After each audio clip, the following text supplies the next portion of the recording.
Hello everyone, my name is क्लवशा और आप सभी देख रहे हैं मेरा official channel due education club. I hope आप सभी ठीक होंगे और अपनी अपनी स्टडी बहुत अच्छे से कर रहे होंगे।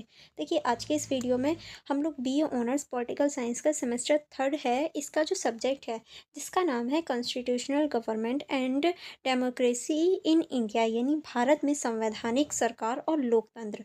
ये जो आपका सब्जेक्ट है इसके हम लोग important question with answer cover कर रहे हैं। एंड देखिए, ये इंपॉर्टेंट क्वेश्चन विद आंसर बहुत ज़्यादा इंपॉर्टेंट है, क्योंकि ये जो क्वेश्चंस हैं ये आपके रिपीटेड होने वाले क्वेश्चंस हैं एंड प्रीवियस ईयर के भी यहाँ क्वेश्चंस आपको देखने को मिल जाते हैं। ठीक है,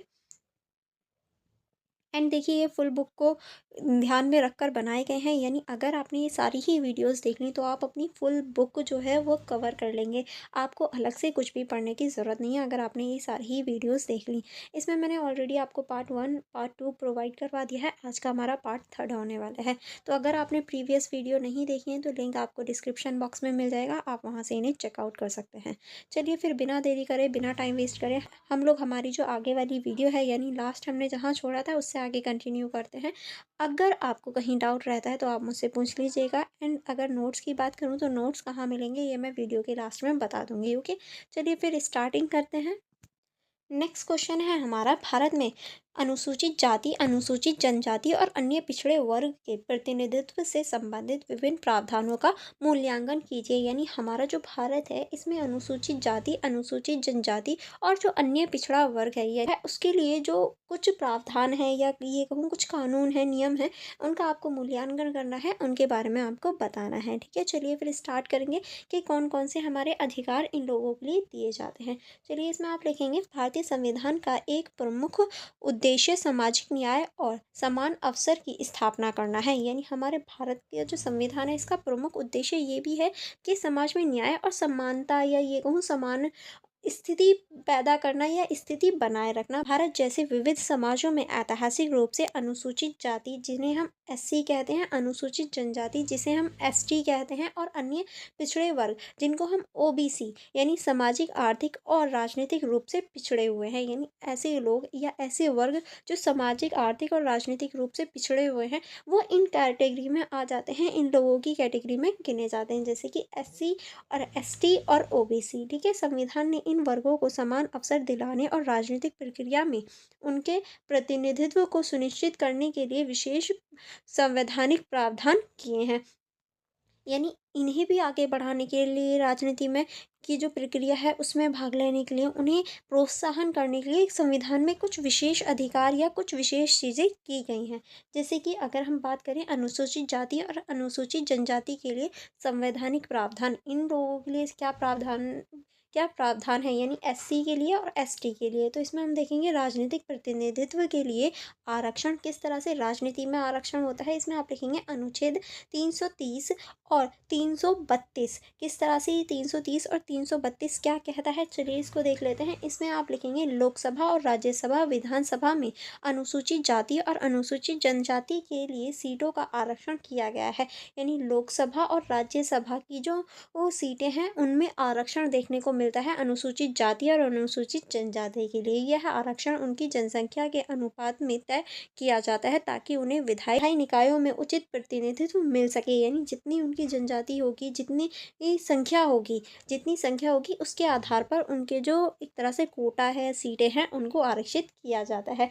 नेक्स्ट है हमारा अनुच्छेद 334, क्या कहता है। इसमें आप लिखेंगे प्रारंभ में यह आरक्षण 10 वर्ष के लिए था, तो इसे हर 10 वर्ष बाद बढ़ाया जा रहा है। यानी देखिए, स्टार्टिंग में जब ये बना था सिर्फ 10 साल के लिए बना था, लेकिन अब ये हर 10 साल बाद जब ये ख़त्म होने वाला होता है तो इसे अगले 10 साल के लिए बढ़ा दिया जाता है इस अनुच्छेद को। वर्तमान में यह व्यवस्था जारी है ताकि इन समुदायों का राजनीतिक सशक्तिकरण सुनिश्चित किया जा सके या होता रहे।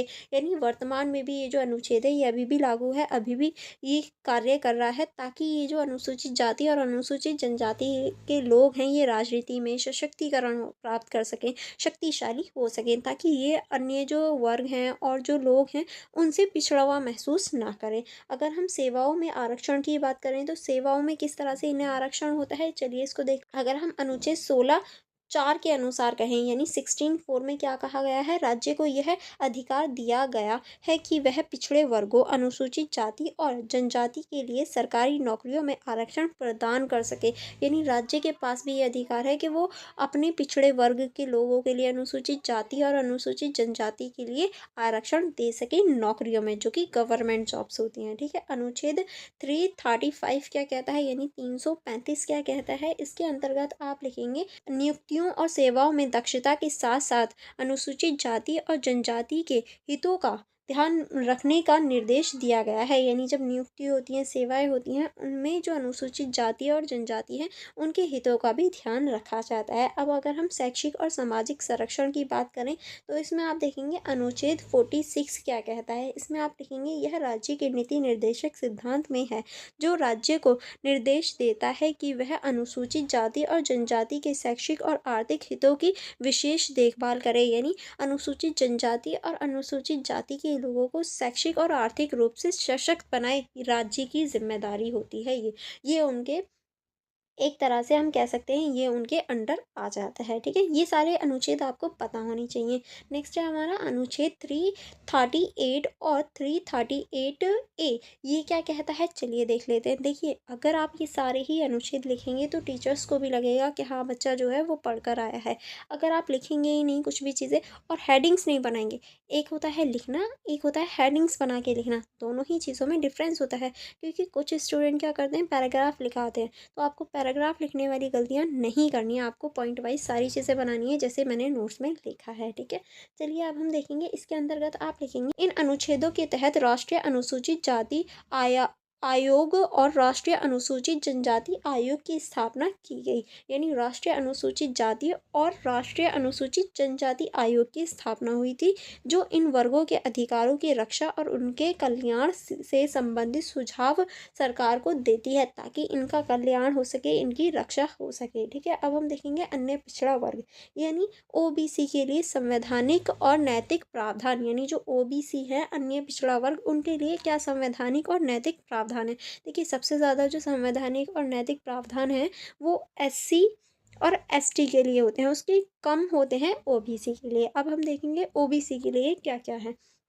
तो ओबीसी के लिए अनुच्छेद 340 है। अनुच्छेद 340 क्या कहता है, यह अनुच्छेद राष्ट्रपति को यह अधिकार देता है कि वह एक आयोग गठित करे जो सामाजिक और शैक्षिक रूप से पिछड़े वर्गों की पहचान करे और उनकी उन्नति के लिए सुझाव दे, ताकि जो सामाजिक और शैक्षिक रूप से पिछड़े हुए लोग हैं उन्हें आगे बढ़ाया जा सके, उनकी उन्नति हो सके। इसी के तहत काका कालकर आयोग जो कि 1933 में बना था और बाद में मंडल आयोग जो कि 1979 में गठित किया गया था, वो इसी के तहत किया गया था, ताकि जो ओबीसी हैं उन्हें आगे बढ़ाया जा सके। अब हम देखेंगे मंडल आयोग की सिफारिश जो कि 1990 में लागू हुई थी। इसमें आप लिखेंगे आयोग ने ओबीसी वर्ग के लिए 27% आरक्षण की सिफारिश की, जिसके केंद्र सरकार ने लागू किया। यानी आयोग जब ये बना था मंडल आयोग, इसने सिफारिश की कि ओबीसी के लिए 27% आरक्षण होना चाहिए, जिसे केंद्र सरकार ने लागू भी किया था।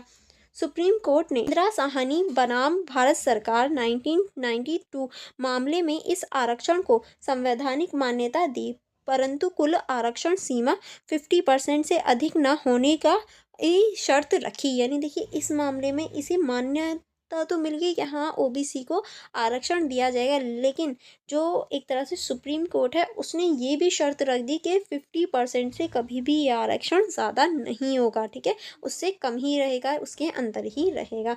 अनुच्छेद 15(4) और 15(5) ये क्या कहता है, चलिए इसको देख लेते हैं। ये अनुच्छेद क्या कहता है, इन अनुच्छेदों के तहत राज्य को अधिकार दिया गया है कि वह शैक्षिक संस्थाओं में पिछड़े वर्गों के लिए विशेष प्रावधान जैसे आरक्षण कर सके, ताकि जो पिछड़े वर्ग हैं वो भी आगे बढ़ सके। अब हम देखेंगे इन प्रावधानों का मूल्यांकन, किस तरह से ये जो प्रावधान है हम इनका मूल्यांकन कर सकते हैं। अगर हम इनके सकारात्मक प्रभावों की बात करें तो पहला आप इसमें लिखेंगे इन प्रावधानों से अनुसूचित जाति जनजातियों और पिछड़े वर्गों को राजनीतिक, सामाजिक और शैक्षिक क्षेत्र में अवसर प्राप्त हुए, ताकि ये राजनीतिक, सामाजिक और शैक्षिक क्षेत्रों में बढ़ सके। कौन? अनुसूचित जाति और अनुसूचित जनजाति और पिछड़े वर्ग के लोग। आरक्षण से इन वर्गों का राजनीतिक सशक्तिकरण हुआ और वह नीति निर्माण की प्रक्रिया में भागीदार बने, ताकि ये लोग भी आगे बढ़ सकें और अपने लिए भी नीति बना सकें। क्योंकि जो पावर में होता है वो अपने ही बारे में सोचता है, दूसरों के बारे में तो वो बाद में सोचता है, इसीलिए इन्हें भी आगे बढ़ने का मौका मिला। शिक्षा और सरकारी नौकरियों में उनकी भागीदारी बढ़ी, जिससे सामाजिक गतिशीलता आई। इसी वजह से जो सामाजिक गतिशीलता है वो भी आई, क्योंकि अब पिछड़ा वर्ग भी आगे बढ़ने लगा। अगर हम इसकी सीमाएं और चुनौतियों की बात करेंगे, क्या क्या चुनौतियाँ, क्या क्या सीमाएं आ जाती हैं, तो इसमें आप लिखेंगे कभी भी ग्रामीण क्षेत्रों में सामाजिक भेदभाव और असमानता पूरी तरह समाप्त नहीं हुई है। क्योंकि अभी भी सामाजिक क्षेत्रों में, या ये कहूँ जो ग्रामीण क्षेत्र हैं, वहाँ एक तरह से भेदभाव, असमानता अभी भी हम देख सकते हैं। कुछ वर्गों में आरक्षण का लाभ सीमित समूहों तक सिमट गया है, जिसे क्रीमी लेयर समस्या कहते हैं। यानी कुछ ऐसे वर्ग हैं जो बस वही आरक्षण लेते हैं और जिसे एक्चुअल में आरक्षण की ज़रूरत है उसे मिल नहीं पाता। इसी वजह से इस समस्या या ऐसी सिचुएशन को क्रीमी लेयर कहते हैं, यानी जो क्रीम वाला लेयर है वो कुछ लोगों के पास ही रह जाता है। नेक्स्ट अब हम देखेंगे राजनीतिक दल कभी कभी इन प्रावधानों को मतदाताओं को आकर्षित करने के लिए उपयोग करते हैं, जिससे वास्तविक सामाजिक न्याय का लक्ष्य कमज़ोर हो जाता है। यानी कभी कभी लोग, जो नेता होते हैं, वो लोगों को लालच देते हैं कि हम ऐसा करेंगे, क्योंकि लोगों को तो नॉलेज नहीं होती कि हमारा संविधान ही हमें ये सारी चीज़ें दे रहा है, और कभी कभी लोग जो हैं वो इस चीज़ से भटक जाते हैं। अब हम देखेंगे इस क्वेश्चन का निष्कर्ष। निष्कर्ष में आप लिखेंगे भारतीय संविधान ने अनुसूचित जाति, अनुसूचित जनजाति और अन्य पिछड़े वर्गों के प्रतिनिधित्व को सुनिश्चित करके सामाजिक न्याय के सिद्धांत को व्यवहारिक रूप दिया। यानी एक तरह से हम कह सकते हैं इसे व्यवहार में उतारने का प्रयास किया। इन प्रावधानों ने इन वर्गों को मुख्यधारा में लाने, आत्मसम्मान बढ़ाने और अवसरों की समानता सुनिश्चित करने में महत्वपूर्ण भूमिका निभाई है, क्योंकि जब इन्हें अवसरों की समानता मिली तभी तो ये लोग आगे बढ़ पाए। हालांकि अभी भी पूर्ण समानता का लक्ष्य प्राप्त नहीं हुआ है, यानी अभी भी पूरी तरीके से समानता नहीं आई है, परंतु संविधान द्वारा दिया गया यह ढांचा भारत को एक समानता और न्याय आधारित समाज की और अग्रसर करता है, ताकि एक तरह से जो समाज है, न्याय आधारित जो हमारी समस्याएं हैं, वो निपट सकें और सभी जो लोग हैं वो समान हो सकें। आई होप आपको ये क्वेश्चन समझ में आया होगा। नेक्स्ट क्वेश्चन है हमारा, राष्ट्रपति और प्रधानमंत्री की बदलती भूमिका की समीक्षा कीजिए। यानी किस तरह से राष्ट्रपति और जो प्रधानमंत्री हैं उनकी जो बदल रही है भूमिका, ये आपको बताना है। ठीक है, चलिए देख लेते हैं किस तरह से आप इस क्वेश्चन की स्टार्टिंग करेंगे। भारत एक संसदीय शासन प्रणाली वाला देश है, जहाँ पर संसदीय प्रणाली लागू होती है, जहाँ राष्ट्रपति राज्य का संवैधानिक प्रमुख होता है और प्रधानमंत्री सरकार का वास्तविक प्रमुख। यानी जो एक तरह से राष्ट्रपति है वो संवैधानिक प्रमुख होता है, लेकिन जो वास्तव में प्रमुख होता है वो प्रधानमंत्री होता है। संविधान ने दोनों पदों को अलग अलग भूमिका दी है, लेकिन समय के साथ राजनीतिक परिस्थितियाँ, दलगत प्रणाली और नेतृत्व की प्रक्रिया के अनुसार दोनों की भूमिका में परिवर्तन देखने को मिलता है। यानी दोनों को अलग अलग काम दिए गए हैं, अलग अलग भूमिकाएं हैं, लेकिन समय के साथ साथ जो नेतृत्व है, दलगत प्रणाली है, दल बदल है, उन सभी की वजह से परिवर्तन भी हम देख सकते हैं। ठीक है, किस तरह से, चलिए देखेंगे राष्ट्रपति की भूमिका।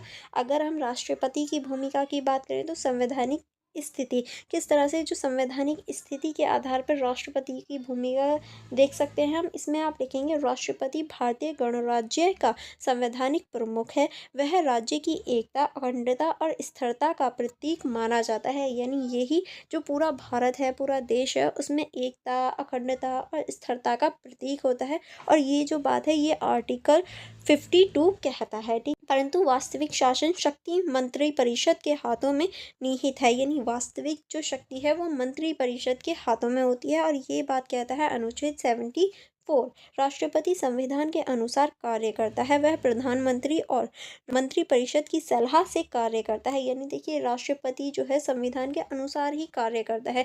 संविधान क्या कहता है कि जो प्रधानमंत्री है और मंत्रिपरिषद है उसकी सलाह से ही राष्ट्रपति कार्य करेगा। ठीक है, अब हम देखेंगे राष्ट्रपति की पारंपरिक भूमिका। किस तरह से जो राष्ट्रपति है उसकी पारंपरिक भूमिका होती है, इसमें आप लिखेंगे संसद का सत्र बुलाना और स्थगित करना, यानी सत्र को बुलाना और खत्म करना भी राष्ट्रपति के हाथ में होता है।